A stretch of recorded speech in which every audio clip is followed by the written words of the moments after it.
Oh, hey. I know it's a little odd to have a brand new game during Halloween in July, since I make these videos in advance so I can take a little break every year. And I wasn't expecting to do this video, but after playing the entire game in one sitting, I loved it so much I couldn't not make a video about it. That means that you get an extra week to take advantage of the big special over at patreon.com/charlattanwonder, where any pledge gets onto this year's patron apron, and if you want your own super cool patron apron, you can pledge yearly at the $5 tier or higher, and I will personally make your own apron and embroider your name onto it. Screw middlemen, we're DIY up in this channel. On top of that, any yearly pledge at all will get you this sweet patron patch too. My Friendly Neighborhood is a game made by the brothers Szymanski. Yes, relation to David Szymanski, the man who made Dusk, Iron Lung, Chop Goblins, and is helping make Gloomwood soon, TM. God, what was there like elixir of game dev coming out of the garden hose where they grew up? Staying on point though, My Friendly Neighborhood, or just MFN for short, has been a thing for a while now, and I first became aware of it last year when the trailers and what have you dropped. You'd think this is some kind of mascot horror by the presentation and subject matter, but it's absolutely not. This is another slam dunk for survival horror throwbacks. Sure, it looks like it might have that minimal gameplay, heavy emphasis on a secret story that totally isn't being made up as the creator goes, and also be made for as much merchandising as possible, but no, it's not. Once you boot this sucker up, I hope you're ready to count bullets or letters, find keys, and do some serious puzzle solving while dodging puppets. My Friendly Neighborhood's gameplay is all of that modern survival horror goodness that we don't have to wait around for anymore. If you liked Resident Evil 8, you'll love My Friendly Neighborhood. Weapons are only as varied as they need to be though, with the good old Bioshock wrench, 2 primaries, a grenade, and if you search real hard, you'll be able to find the Ultra Gun.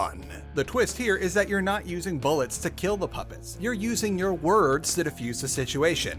Literally. By smacking them in the head with big ol' letters that shoot out of your guns until they fall down and don't get back up. There's the starting pistol, the Rolodexer, that fires single letters and has a 26-round capacity. The Novelist, a shotgun analog that will knock anything down to the floor in one shot by shooting a whole bunch of letters rolled onto a page at once. And you might even be able to take out more than one dude at a time with it, which you're gonna want to do because ammo is scarce. You're gonna be spending a lot of time backtracking through rooms to look for any nooks and crannies that might have the examine option on them, to scrounge for ammo even on Survivor, the intermediate difficulty. The puppets are tanky, and you can't exactly ADS for headshots with a typewriter on a stick. Although, knowing my luck with the System Shock Remix button prompts, maybe you can. Can you? You'll burn through ammo fast, and while the wrench is viable, it's a treacherous game of backing away in the sweet spot where you can hit the puppets, but they can't hit you to melee a puppet down, and you're gonna get hit once or twice inevitably. Luckily, while ammo isn't common enough to where you'll be just leaving it if you ever see it, you do have a storage box in the save rooms where you can store excess ammo, and it also has that nice ambience reminiscent of RE4. Speaking of the save rooms, your saves are limited too, and you need a specific item to save. What makes things more interesting though is that the item you use to save, a little nickel here, can also be used at another station in safe rooms to give you a full heal. Now on Survivor, I was never hurting for these save coins, but then again, Survivor isn't even the developer intended difficulty. You actually have to play through the game once to unlock that. And then if that's not enough for you, there's an even harder difficulty on top of dev-intended difficulty, so you can get pretty wild here. Now just because things were bad enough with these puppets being extremely tanky, fast enough to catch you, and able to get you down in 4 hits or so on moderate difficulty, they get back up. They'll be right back up as soon as you enter another room after you leave the room you took the puppet down in. You don't even get a grace period like in Signalis, and no, I will not change how I say that, thank you very much. The puppets will literally get back up as soon as you leave a room and enter it again, regardless of the amount of time that has passed. The solution to this is to find the very rare duct tape, which will permanently keep a downed puppet down. The puppets don't even really like die or anything either. I'm not even sure they're capable or even grasp the concept of death. They just sort of sit down there, like even after you tape them up, they'll still say their usual lines. Speaking of which, they're pretty silly and they were good for a laugh the first time, and at least on the first playthrough, they never really get that old, even though you'll hear all the lines by the time you're done with the first level. When you go to the park, bring some food for all the wild animals. For birds, you can bring sunflower seeds. For squirrels, you can bring peanuts. For dogs, you can bring squirrels. For the sewer grate, you can bring yesterday's leftovers. For the sand pit, you can bring whatever's in your trash can. For the ambient environment, you can bring a punk rock band that practices in your neighbor's backyard shed. And for me, your bestest friend, you can just bring a friend. And when you're not making the call about which puppets you want to restrain and which you think you'll be able to consistently juke, you'll be solving puzzles. It's the kind of stuff that's exactly what you want from a survival horror. Simplistic puzzles that will unlock more items for you, like the Pizza Time puzzle in Studio 4, stuff that's a little more complicated and requires a bit more wandering, like the Fuse puzzle, or finding the 4 major keys of the game, which will not only unlock progression to major areas, but will also unlock other rooms in previous areas where you'll find key objective items or tons of consumables, which you will really need later in the game. What's really cool is how the levels will end up working in tandem with each other during major puzzles, like how in order to complete a major part of the offices, you'll need to go back to the underground for a bit to use a key you found in the offices to find a certain item. All 4 major levels also have side doors into other levels, and you'll only be able to revisit certain parts of previous levels by finding those side doors. And you're going to want to do that, because once you get all the shaped keys, there's all sorts of other things that you can do. Since we're on the subject of the levels, I'd be remiss if I didn't say that the level design of My Friendly Neighborhood is fantastic. Every part of this game feels like it's not only an actual place where people used to work and make a children's television show, but also is a great challenge to navigate and find all the secrets in. Stuff like the major soundstage or the neighborhood, Studio 4, are a great time to sneak around, where you've got a ton of puppets and Pearl, the big old bird thing, but you also have a lot of ways to navigate around them. It's worth noting that there's no crouch to sneak or peeking around corners in MFN. It's all knowing your area and being able to judge movements and sight lines. It helps things that the puppets are never quiet and very hard to miss because they're bright, colorful things, but it's also a nice break from having to slowly crouch around everything in other survival horror games. Trying to sneak around enemies is a good segue into the spookies, and if I'm being honest, the game isn't all that scary. It's never really dark anywhere except for a certain area. There's not much in the form of spooky imagery, as the brothers Shemansky have opted not to do the "what if we took a cute children's thing and made it spooky" trope, but instead just chose to play the puppet straight. Sure, they'll say some kind of unsettling things, but it's played more for laughs than to unnerve the player. Like how they'll go into a bedtime routine that they'll teach a child, but instead of brushing their teeth with toothpaste, they're talking about using mayonnaise or something. The game does have a few moments in it that are kind of spooky, and it did get me once or twice, but don't expect to go into this game and get an Outlast level of spook. The main baddies you'll be fighting are the puppets. They're all based on the characters from the fictitious show the game is based on, and there seems to be many duplicates of each of them, but you'll rarely see 2 of the same puppet in the same place. In fact, I think the only time that really happened is in scripted events. Each puppet seems to have a different set of stats, which I mainly felt out because the one thing I noticed is that taxi driver is a tank. There doesn't seem to be all that much in the form of specialized behavior from any of the main cast, and it's more based on situational placement. Then there's the little guys that you won't see until midway through the 3rd area, which on the upside go down in a single Rolodexer shot or a whack of the wrench, if you're feeling brave that is, but on the downside can fling themselves at you for an instant knockdown if you're slow or don't notice them. You can hit them midair with the wrench if you're fast, but it's better to navigate around them or carefully take them out from a distance before pressing forward. Then we've got the big guys. Every level has one. Early on, you'll have Pearl, the very large bird, who's contained to the set of the first area. Then there's the repairman, the snack monster, and some dogs that you meet in a hedge maze. These ones turn out to be a lot nicer than the other hedge maze doggies that you might be thinking about right now. You can't kill these guys outright. You can bring a couple of them down in certain situations, but you can't tape them up, and there's even an achievement that will explain that if you keep shooting at them, nothing will happen. Your only recourse is to figure out an alternative way to deal with each of the major monsters in an area, which we'll get to in the story segment of the game. When I really put my head to it, My Friendly Neighborhood doesn't go so much for that spooky ambience and the scares as much as it does having character. In a funny way, it's almost a reverse of a mascot horror game, where instead of a cutesy thing turns spooky with pages upon pages of wiki lore that you need to understand the story and not a whole lot of gameplay, MFN goes for the opposite, taking the gameplay ideas from an inherently spooky style of game that is survival horror and puts it onto silly things like puppets. Now, there is a pretty good story to be told here, which I'll get to later, and the game focuses more on being a solid game than making a super secret story that will need some cartoon cartoon avatar to make a 10-part 1-hour each series dissecting flavor text and the file names in the game's directory to understand what's going on here. Yeah, there are like notes and stuff like in just about every game ever for flavor text, but for the most part you can get an idea of where the story's going without looking at any of these and have a decent understanding of the world around you. I've said it before, but the areas really do feel like a production studio around a once massive franchise where there's colorful sets and guest areas where children might have been allowed to go if they visited the studio, but there's also the office complex where the show was written and the backstage areas where the puppets were built and maintained. The game doesn't look half bad either, considering that it's got its own look that is distinct while only weighing in at a slim 5 gigabytes of download, which has more personality in it than the 76 gigs and change that Redfall takes before you can play that thing.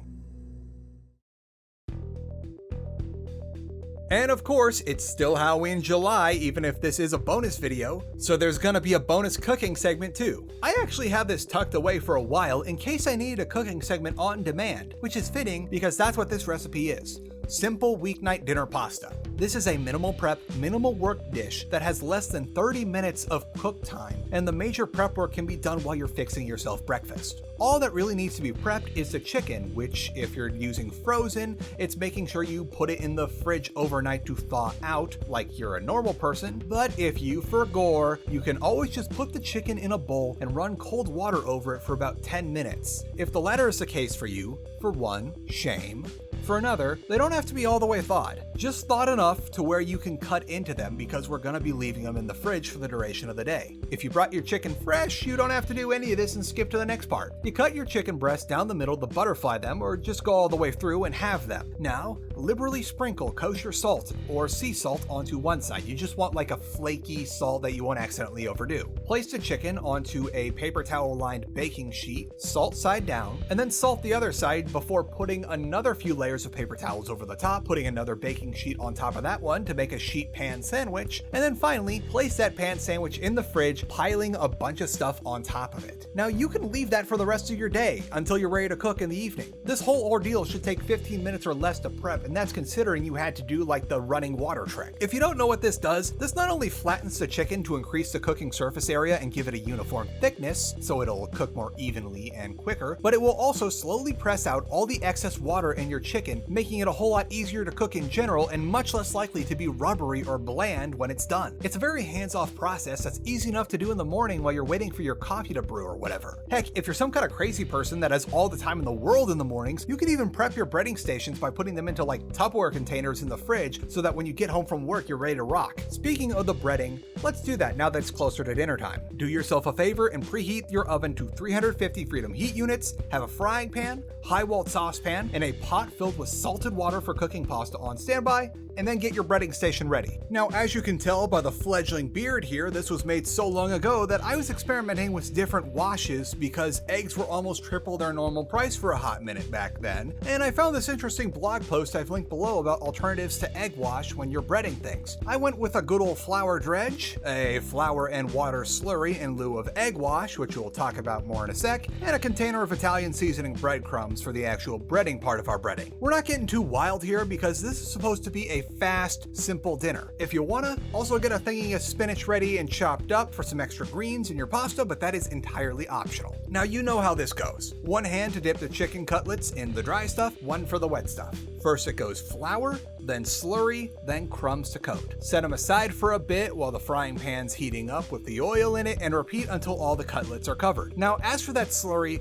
one thing I liked about it is that flour is not only very cheap and something you'll be able to have on hand for breading already since that's the first step in the process, but it also makes for a very crunchy exterior for your chicken. Then there's also how, since it's just flour and water, you can add flour or more water as you go to play around with the consistency. The downside, which is also a deal breaker for me, is that while the flour slurry has a great crunch, it does not adhere to the chicken well after cooking. If you want, check out the article in the description for more egg alternatives, or just use eggs like a normal person. Now, if you're gonna do spinach, go ahead and start your high-walled saucepan by putting in your sauce plus the chopped spinach so it can start reducing. I'm using a marinara sauce here, but this recipe works with both red and white sauces, and I actually use the white sauce for the meal prep version of this. You can start the sauce anyway on a very low heat if you want, if you're not doing spinach, but also make sure that your pasta water is going alongside your frying pan in the sauce because we want the water to be boiling when the time is right. Don't forget to put the lid over the top.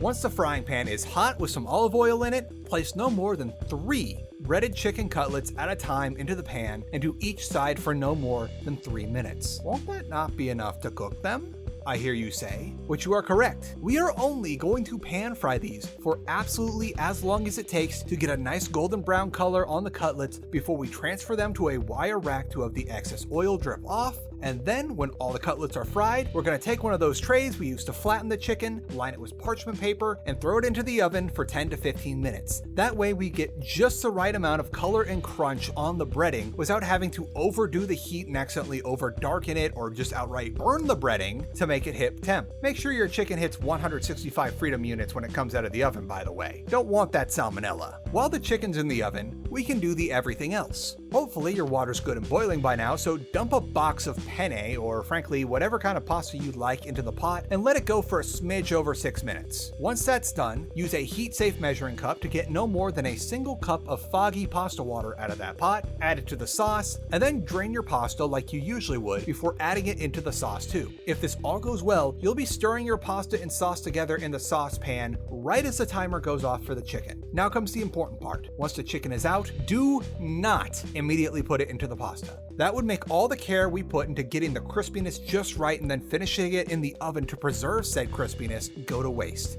Instead, portion out your pasta into bowls and then slice up your cutlets one at a time to put on top of the pasta. Then if you want, get fancy with the Parmesan. This whole thing we did might sound like a lot, but this is something that can easily be done inside of 30 minutes, including prepping your breading station and getting the pasta water to a boil. So it's great for when you've had a long day and no better than to try and microwave something or hit the drive-thru. Now let's get back to those puppets. So how about that story? Well, from the outset, you play as a guy named Gordon, who is fully voiced and is assumed to have his passport at the ready. Gordon's a handyman with a bit of a chip on his shoulder and is doing his last job of what was probably a very busy day. He's got to go to an old abandoned studio lot and shut off a TV antenna that started transmitting on its own over the news. The game even starts with some cool FMV snippets of shows seemingly talking about people's memories of My Friendly Neighborhood, among other things, before you get into it. And also, since I don't really have a place to say it and I didn't have a chance to record it since I usually will boot a game once to tweak settings before I start recording, I really appreciate that on my first boot up, My Friendly Neighborhood takes you straight to the options menu to configure your settings, so you don't need to tweak them mid-game if you realize, oh, this isn't quite right. Back to the matter at hand though. The studio in question is the lot for My Friendly Neighborhood, an analog of Sesame Street or perhaps the Muppets that, while wildly popular in its heyday, eventually got canceled. The world of My Friendly Neighborhood certainly has some stuff going on in it beyond the whole idea that maybe these puppets are living creatures or something, but it's not a happy time murder scenario, but more of a self-contained to this studio as far as we're aware type deal. It was great at first, although it lacked that subtle charm that also makes adults enjoy the shows kids are watching, which leads to the longevities of stuff like Sesame Street. And then, after a bunch of movies and endless spin-offs, the episode's ratings were in freefall. It doesn't help that at times the puppets, who again are seemingly sentient, would flub it on the moral lessons being taught in ways upsetting to parents. Nothing alarming or reminiscent of Candle Cove, but enough to make parents change the channel. And then, to make matters even worse for the show, there was a war seemingly analogous to Vietnam, and how it was the first mass televised war was one of the notes you find in the game, dropping the "war in the living room" line. And also in how not only did the war go poorly for the quote-unquote city, but the people who went to fight this war were not well received at all when they returned. Gordon is all but overtly confirmed to have fought in this war, due to him not only mentioning that he got a medal, but also how he reacts to Ricky the sock puppet talking about it. After the war, there was seemingly a mass disillusionment of the people in this city, and something like My Friendly Neighborhood was no longer palatable to, frankly, anyone, and therefore canceled after already having a string of poorly received movies. And now here we are trying to turn the signal off after it was switched back on for some reason. Spoiler time. So Gordon looks around the abandoned, mostly locked down studio where the main lobby and broadcast tower doors are conveniently unlocked and open for him. There he meets Ricky the Sock, who's acting like this is all going according to plan. plan. Ricky doesn't like the idea that Gordon is going to shut down the antenna, but quite literally coughs up the key to Studio 4 anyway. Gordon heads out to Studio 4 just in time to see one of the puppets running in, and the rest is history. The puppets are running amok, and Gordon's got to fight his way through the whole studio to figure out how to shut this thing down. Along the way, there are those 4 major puppets that can't be taken out by traditional means, which Gordon must figure out like a puzzle in order to subdue them. The bird wants her glasses, the repairman needs help fixing the drainage system, the dogs just want dinner, and the snack monster just needs someone to talk to. If the player opts to do all these routes, some of which will require you to go to an area long after you're done with the main objectives, Gordon ends up being the surrogate adult figure for all these puppets, kind of like how in most of those old Sesame Street shows there'd always be a friendly adult there to help the puppets learn lessons or do something correctly. Gordon's not exactly a friendly mailman or a sweater-clad deity, but he does his best given the situation, and some of this is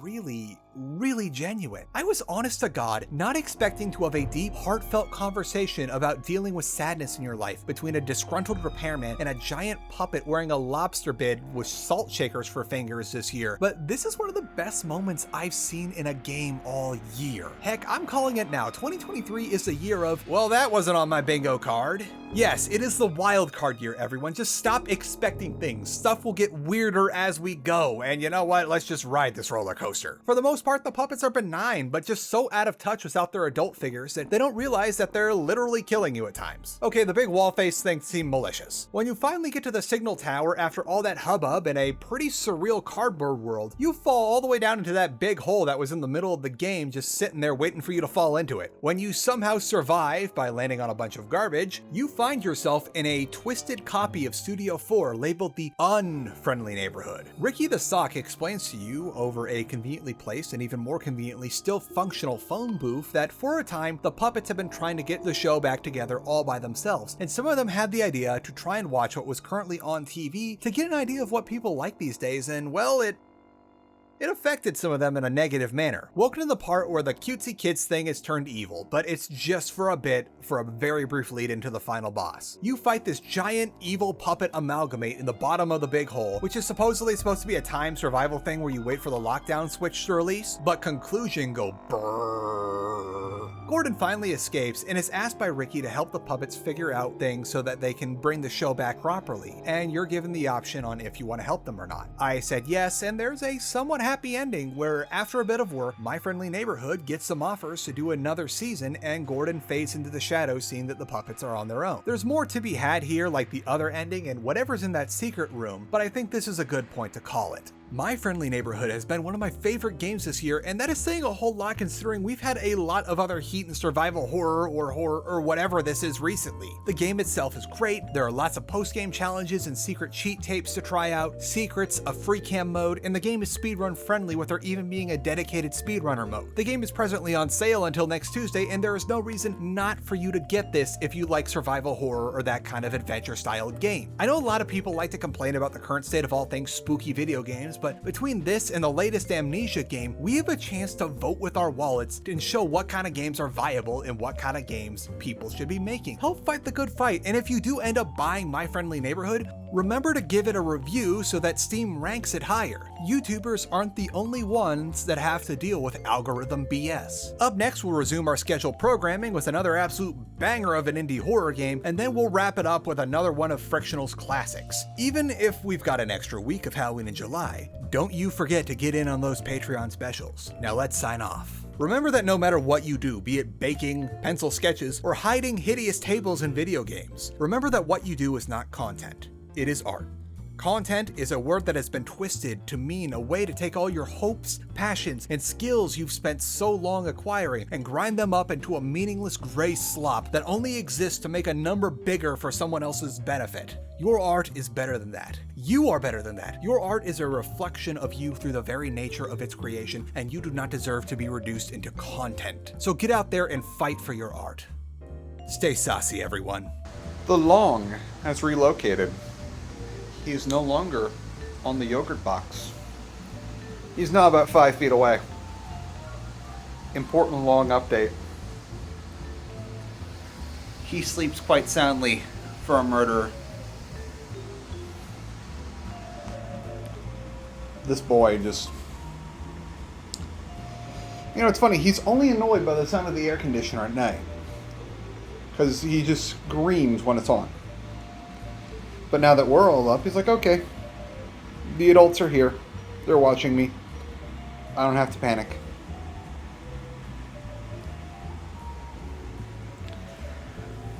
Just all that violence in there.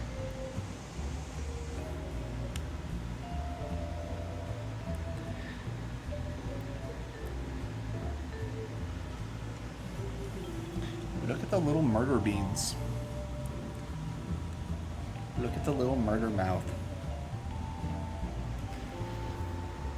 Look at all this violence.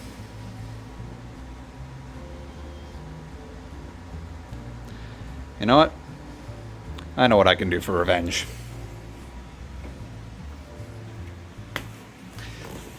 It's my yogurt box now. You can't get me off here. I can get you off it, but you can't get me off it. I'm also going to touch your toe bean. Pew.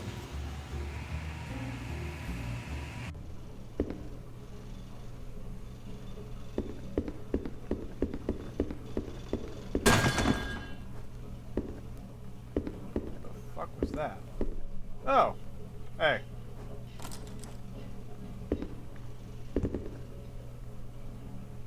Wait, I'm not the one playing the Immersive Sim? I should get out of here.